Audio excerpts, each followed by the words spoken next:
পুরো কোরআনকে যদি সামারি করা হয় বা কোরআনের কি ফ্যাক্টগুলোকে যদি নোট ডাউন করা হয়, ওইটাকে যদি সুন্দর করে ডিজাইন করে সাজানো হয়, তাহলে যেটা হবে সেটাই হচ্ছে এক নজরে কোরআন। কষ্ট হবে না বা বোরিং ফিল হবে না। একাধিকবার সম্পাদনা করে করে এটাকে পলিশড করে একটা ঝরঝরে বাংলায় আমরা উপস্থাপনের চেষ্টা করেছি। এবং সবচেয়ে মজার ব্যাপার হচ্ছে কোরআন নিয়ে এই ধরনের কাজ খুব কম। কোরআনের যে কোর মেসেজগুলো, এগুলোকে ইনফোগ্রাফি দিয়ে ফুটিয়ে তোলা হয়েছে এবং পাঠকদের সুবিধার্থে ছক বিন্যাস করে কোরআনের মেসেজগুলো এখানে আমরা উপস্থাপনের চেষ্টা করেছি। কোরআনের শিক্ষাকে যে বিভিন্ন অ্যাঙ্গেল থেকে দেখা যায়, বিভিন্ন অ্যাঙ্গেল, হাজারো অ্যাঙ্গেল থেকে কোরআনকে স্টাডি করা যায়, তারই বেসিকলি একটা ক্ষুদ্র প্রয়াস হচ্ছে আমাদের এক নজরে কোরআন। আপনারা একটু পাতা উল্টালেই সেটা বুঝতে পারবেন। আমরা প্রত্যেকটা সূরাকে 16টা অ্যাঙ্গেল থেকে অ্যানালাইসিস করার চেষ্টা করেছি।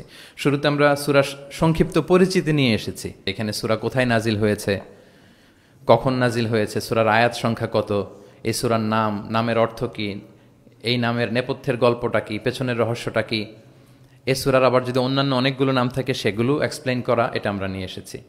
আমরা প্রত্যেকটা সূরার শানে নুজুল উল্লেখ করেছি সহিহ হাদিস থেকে, তাফসির গ্রন্থগুলো থেকে রেফারেন্স দিয়ে। এবং প্রতিটা সূরার যে ভার্চু আছে, ফজিলাত, সেটা আমরা উল্লেখ করেছি সুন্নাহর ভিত্তিতে। আল্লাহ কিন্তু র্যান্ডম কিছু বলে দেননি কোরআনে, সব কিছুর একটা কানেক্টিভিটি আছে। সো সূরার শুরু শেষের সম্পর্কটা কি, সেটা আমরা একটা সাব পয়েন্টে এনেছি। পাশাপাশি এই সূরার সাথে এই সূরার আগের সংযোগটা কোথায়, এবং এই সূরার সাথে ডিরেক্টলি এই সূরার পরে যে সূরাটা আসতেছে সেটার সংযোগটা কোথায়, সেটা আমরা এখানে নিয়ে এসেছি।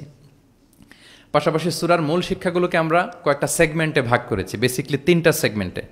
প্রত্যেকটা সূরার যে মূল বক্তব্য, মৌলিক কথাগুলো আমরা 3টা সেগমেন্টে নিয়ে এসেছি, যাতে সেগমেন্টগুলো দেখলেই একজন পাঠক, একজন শিক্ষার্থী সহজেই শিক্ষাগুলোকে আত্মস্থ করতে পারে।